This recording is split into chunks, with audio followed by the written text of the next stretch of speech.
Uganda flexes muscle in row over Migingo. That's something else that probably has not received a lot of attention, but probably that's where we could start.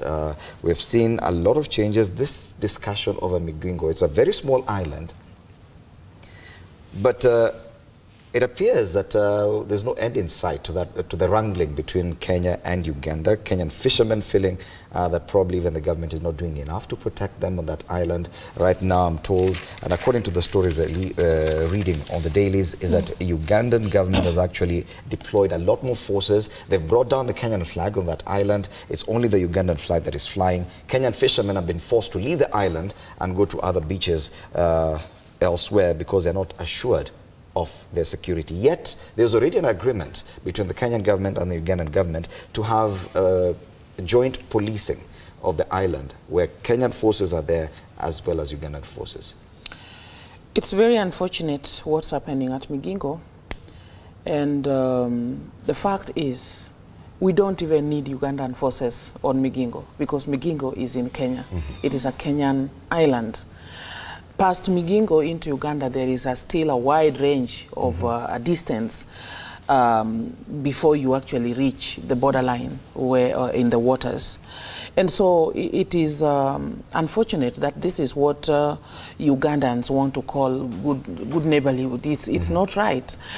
Well, I am aware, as one of the stakeholders who come from the area, Migingo is a part of Nyatike constituency where I'm actually born.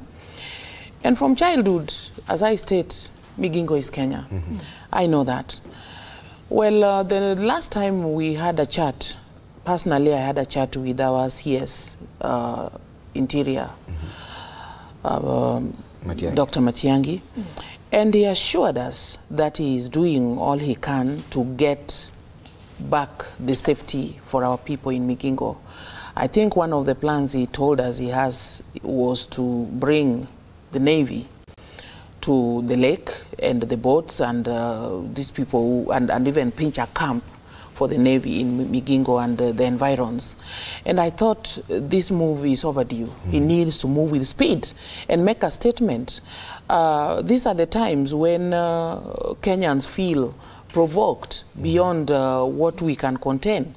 We don't understand why the Kenyan flag on Migingo has to go down. We don't understand why they would add more police. We don't understand why they would torture our fishermen. This is just the way a brother wants to provoke another brother. You know, sometimes when diplomacy fails, then I believe in Kenya we also have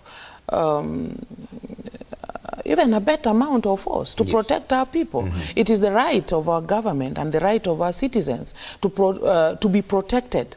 And I think this is one such situation where we would want to see our security department move into full action to actually take back what is ours and restore peace and order in this region. The problem with Migingo is that we've used it so much as a joke on Twitter. In normal banter. But there are real people who are suffering there. This is an issue of sovereignty. I think Dr. Matiangi should actually take full responsibility for this. I don't see why this should be an issue at all. We have an army, we have a navy.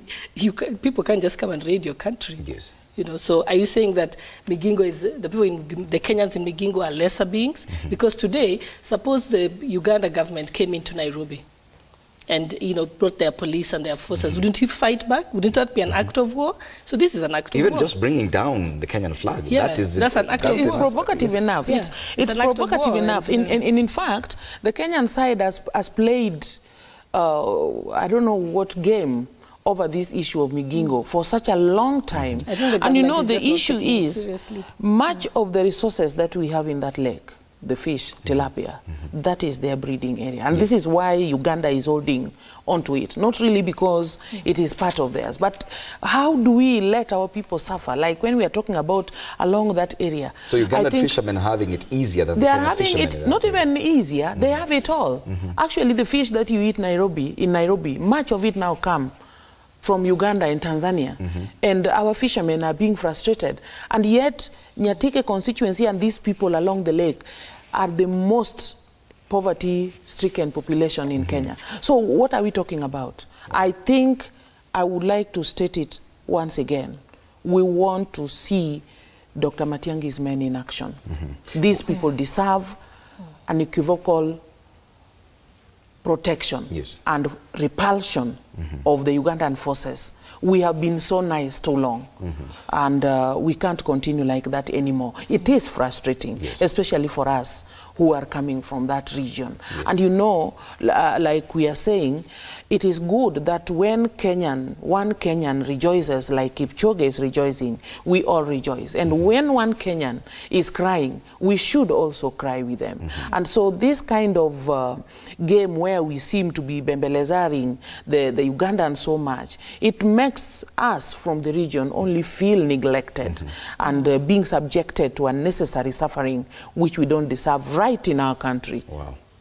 Well, well said. Yes, and for very long it's been used as a common joke, Migingo, how small it is, why we are squabbling with our neighbors over it, but it appears it is getting to a different level. And give it to him, CS Fred Matiang'i was in that area just a couple of weeks back, and he said the issue of Migingo is being looked at, and definitely the hope, the fact that we're seeing even this headline on the front page of the Daily Nation this morning means that it is something that needs to be looked at. The story, of course, continues on page 12 of that Daily